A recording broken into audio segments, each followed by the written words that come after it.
Amados irmãos, graça e paz, tudo bem com vocês? Tudo ótimo?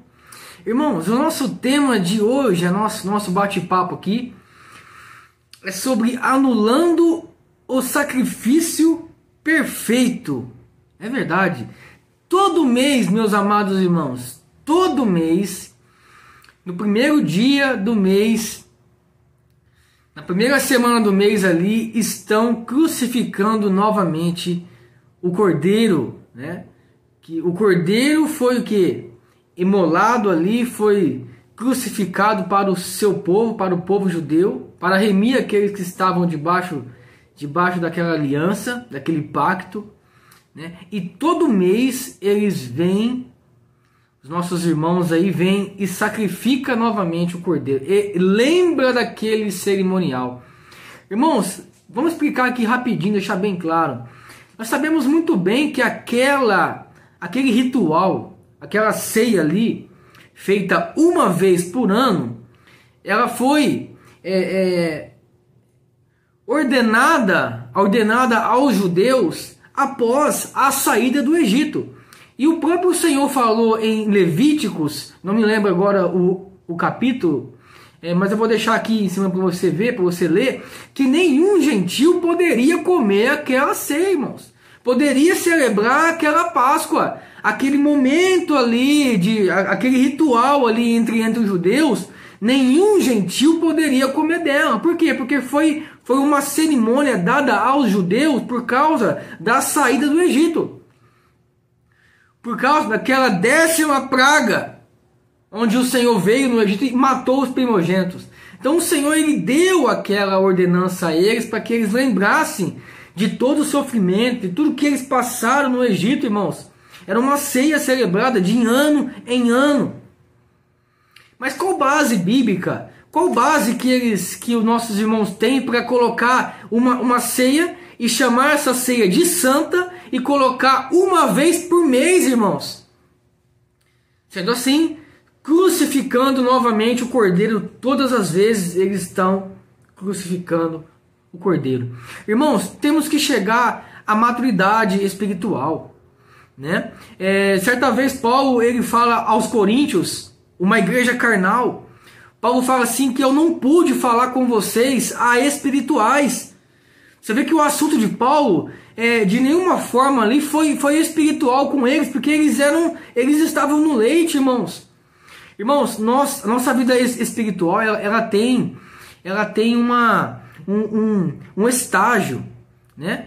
Paulo falou que ele fez muitas coisas quando ele era menino, mas quando ele chegou à maturidade espiritual, ele olhou para trás e viu e pensou e teve a sua consciência, fiz muita coisa que não deveria ter feito. Mas agora, com o conhecimento da graça, eu não vou errar mais, não vou estar anulando mais a cruz de Cristo, não vou estar anulando mais o sacrifício de Cristo. Temos que chegar à maturidade, irmãos. Não devemos ficar só no leite, nós temos estágios na nossa vida. O bebê, ele não fica para sempre. Bebê, ele nasce e tem o seu estágio, ele tem a fase de crescimento, ele tem a sua fase de bebê recém-nascido e começa a crescer, e ele não fica só no leite, ele começa a ganhar corpo, ele começa a necessitar de um alimento mais sólido, mais firme, porque ele está crescendo. Então, irmãos, em todo tempo, eu tive mais ou menos 10 anos aí, 11 anos no sistema religioso, 11 anos praticamente tomando leite, vivendo de lei, irmãos. Declarando graça na minha boca, mas vivendo de lei, vivendo de Moisés, vivendo com um véu no rosto, não conseguindo enxergar com os olhos iluminados essa grandeza toda da palavra de Deus. Essa grandeza que a palavra do Senhor ela nos proporciona com o conhecimento da graça. Então temos que caminhar à maturidade, meus irmãos. Então há esse questionamento, temos que fazer este questionamento. Os irmãos não estão nem aí. Não estão nem aí. Direto e reto, pessoas no meu WhatsApp no meu Instagram, vem falar comigo, falar que você está desviado, meu irmão. Você é louco, Satanás está na sua vida. O devorador vai entrar na sua casa agora, você está sem comunhão com Cristo. Irmãos, de maneira nenhuma, um pão e um vinho trazia comunhão com eles naquela época, antes da cruz. O que trazia comunhão com eles, com Deus, era o sacrifício que o sumo sacerdote fazia no templo. Aquela ceia ali era simplesmente um memorial. O Senhor ficou 3 anos e meio com eles, meus amados. 3 anos e meio com eles ali. Ficou 3 anos e meio pregando ali com eles. Você acha que o Senhor pegou aquele pão, aquele suco, no primeiro ano da Páscoa, com os seus discípulos? Você acha que o Senhor falou aquilo ali para eles? Este é o meu corpo. Este é o meu sangue da nova aliança. Você acha que o Senhor falou isso? O Senhor, irmão, celebrou a ceia com eles os 3 anos normal. Ele nunca fez aquele gesto de pão e suco ali, simbolizando o seu corpo nos 2 anos anteriores. Mas sim antes da sua crucificação, da sua morte. Ele falou para os seus discípulos: eis que vão ser batizados com uma morte. Então o batismo do Senhor era na cruz. Eis que eles seriam batizados com uma morte. E o Senhor estava sentindo aquele batismo. A angústia daquele grande batismo que ele seria batizado. A morte dele na cruz. Então, meus amados, aquela última ceia, o Senhor falou: eis que eu estou. Eis que eu desejei tanto comer essa última ceia com vocês. Então ali na ceia, meus amados, o Senhor ele pega o pão. Por que ele pega o pão? Porque o corpo dele seria partido na cruz. Por que ele pega ali o suco ou o vinho naquela época que estava ali, né? Não importa o que estava ali, era o suco ou era o vinho, né? Aquilo ali simbolizava o sangue, porque iria ser derramado na cruz, meus amados. Então seria um simbolismo que o Senhor pegou. E você acha que os discípulos ali, os discípulos não estavam entendendo. Senhor, mas como isso? Como? E o Senhor falou para os seus discípulos, para os judeus: aquele que comer da minha carne e beber do meu sangue, este terá vida. Este terá comunhão comigo. Este será, vamos dizer assim, fazerá parte de mim, vamos dizer. E o Senhor fala: aquele que vem a mim nunca terá sede. E aquele que crê em mim nunca terá fome, irmãos. É algo espiritual, meus irmãos. Não tem nada físico. Um pão e um vinho não traz comunhão com Deus, meus amados. Mas sim a palavra. Mas sim o Espírito. É isso que traz comunhão com Deus, meus amados. Não é um pão, não é um suco. Todo mês, meus irmãos, todo mês, os nossos irmãos amados crucificam o Cordeiro novamente. Por quê? Porque eles pegam aquela passagem que o Senhor fala assim: fazeis isto em memória de mim até que eu venha. Irmãos, até que eu venha quando? Até a ressurreição. Você faz alguma coisa em memória de quem está vivo, irmãos? Porventura você vai no cemitério aí levar um buquê de flor, por exemplo, para algum familiar seu que já está no Senhor. Você vai levar um buquê de flor lá no cemitério, sem antes o corpo estar lá. Por exemplo, alguém da sua família, seu irmão, seu pai, está vivo, você vê ele todos os dias. Aí você vai lá no cemitério levar um buquê de flor para o seu pai, para a sua mãe, para o seu irmão, mas só que ele não morreu. Ele está vivo. É isso que está acontecendo, meus irmãos. Os nossos irmãos estão fazendo uma lembrança da morte, sendo que ele está vivo, ele já veio, ele já voltou. Ele falou para os discípulos: fazeis isto em memória de mim até que eu venho. Todas as vezes que vocês fizerem isso, lembrais da minha morte até que eu venha. Era Páscoa, meus irmãos. A Páscoa durava 3 dias, 4 dias ali na época.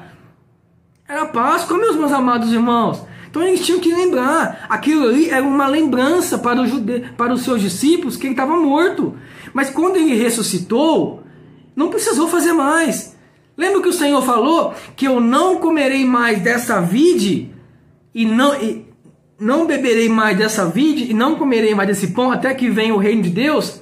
Quando ele ressuscita, o que ele faz com os seus discípulos, meus irmãos? Ele ceia. Ele come peixe, ele come um pão. Ele fica 40 dias com os apóstolos ali. O reino veio, irmãos. Temos que entender o espiritual, meus irmãos. Deus nunca morre, meus irmãos. Deus nunca morre. Jesus não morreu na cruz. Ele entregou o Espírito. Ele só deixou aquele corpo. É isso que o Espírito fez. Deixou aquele corpo. O sacrifício perfeito, meus irmãos. Em Hebreus capítulo 9, a partir do verso 9, se você for ler todo o contexto de Hebreus 9, vai falar sobre o sacrifício. Em Hebreus capítulo 9, no verso 9, fala que aqueles rituais que não servia para nada. Não era eficaz para a consciência. Não era eficaz para o espírito, meus irmãos. Para uma nova criatura, para um novo corpo, uma nova mente espiritual. Nada do que faziam naquela época, antes da cruz, era eficaz para o espírito, mas sim somente ordenanças para a carne, no verso 10, está escrito aí. Não passava de ordenanças e rituais para a carne, meus irmãos. Leia Hebreus 9 inteirinho. Aquele sangue de bodes, de bezerros, né? Aquilo ali não trazia perfeição para o espírito, meus irmãos. Então o sacrifício do Senhor foi perfeito uma vez só. Está em Hebreus também, no capítulo, se eu não me engano, no capítulo 10. No capítulo 10, ou capítulo 9 mesmo, no último versículo, se eu não me engano, versículo 26, se eu não me engano, depois eu vou postar aqui se eu estiver enganado. O Senhor falou, o Paulo vai escrever que o Senhor veio um único sacrifício, uma vez só, para tirar os pecados, e apareceria uma segunda vez para aqueles que esperavam Ele para a salvação. Apareceu uma segunda vez. Mas não foi de uma forma física, igual muitos pensam, irmãos. O Senhor é o Espírito, Ele não é carne. Onde há o Espírito, ali há liberdade. Vou deixar o versículo aqui. Então, irmãos, uma igreja carnal, uma igreja de Coríntios, onde as irmãs ali, as irmãs que usavam o véu, outra hora elas eram prostitutas, cortavam o seu cabelo curto, outras raspavam, mas quando elas se converteram ao Senhor, quando elas tiveram os olhos iluminados, quando elas iriam se reunir com outras irmãs, como o cabelo da mulher naquela época, naquela cultura, na Grécia, em Atenas, era o cabelo, para o Senhor era o cabelo honroso, diz Paulo, em 1 Coríntios lá, quando ele explica sobre essa situação. Então, as mulheres eram prostitutas, cabelo curto, outras raspadas. O que elas faziam? Elas pegavam o véu e colocavam na cabeça, para simbolizar o cabelo longo, meus irmãos. É o que os nossos irmãos estão fazendo, sem conhecimento. Paulo falou, nós, a igreja do Senhor, não temos este costume. Por quê? Era um costume da igreja lá em Coríntio. Mas as mulheres não tinham cabelo longo, elas usavam o véu, porque outra hora elas eram prostitutas. Uma igreja carnal, meus irmãos, igreja de Coríntios. Que uma pessoa da sua família ia no Senhor, aí ela falava assim, ó, essa pessoa não se batizou, tem que se batizar. Pega uma pessoa da família que está viva, ia lá batizar a pessoa viva. Irmãos, uma igreja carnal, uma igreja de leite. 1 Coríntios capítulo 11, lá no verso 20, aquela ceia ali, os irmãos ali se reuniam, aquele banquete todo ali, um monte de comida boa. Quem chegava primeiro? Os ricos. Aí depois os pobres chegavam e não tinha mais nada. Todo mundo bebeu, todo mundo encheu a cara, vamos dizer assim, todo mundo comeu, goludice. Aí eles queriam fazer uma ceia do Senhor, né? Reunir os irmãos, essa é a ceia do Senhor. Aí Paulo vai advertir eles, irmãos. Nisso eu não vos louvo. O que vocês estão fazendo aí, eu não vos louvo. Vocês estão se reunindo para a perdição, que não é possível. Aí. Que comunhão que é essa que vocês têm aqui? Que os ricos chegam, comem tudo, aí quando chegam os pobres não tem mais nada para comer. Que reunião que é essa aí? E outra, irmão, ali não era uma ceia do Senhor, não. Ali era uma festa ágape, era uma confraternização. Aí Paulo vai dizer, vocês querem fazer ceia do Senhor o quê? Não é para celebrar a ceia do Senhor. Dessa forma aí? Dessa forma aí não. Aí Paulo foi lá e vos lembrou. Deixa eu lembrar que eu ensinei vocês uma vez que a ceia do Senhor não é isso não. A ceia do Senhor é que na noite que ele foi traído, ele pegou o pão, tomou o cálice, tomou ali, bebeu, comeu e falou, esse é meu corpo que é partido por vós. Por vós quem? Pelos judeus, não é pelos coríntios. Então aí o Paulo vai lembrar eles, fala assim, ó, fazer isso em memória de mim, até que eu venha. Quando o Senhor veio, não necessitou fazer mais, porque era um sacrifício perfeito, meus irmãos. Antes da cruz, os sacrifícios faziam no templo, sumo sacerdote, com bezerros, com bode, com todos, e já conhece.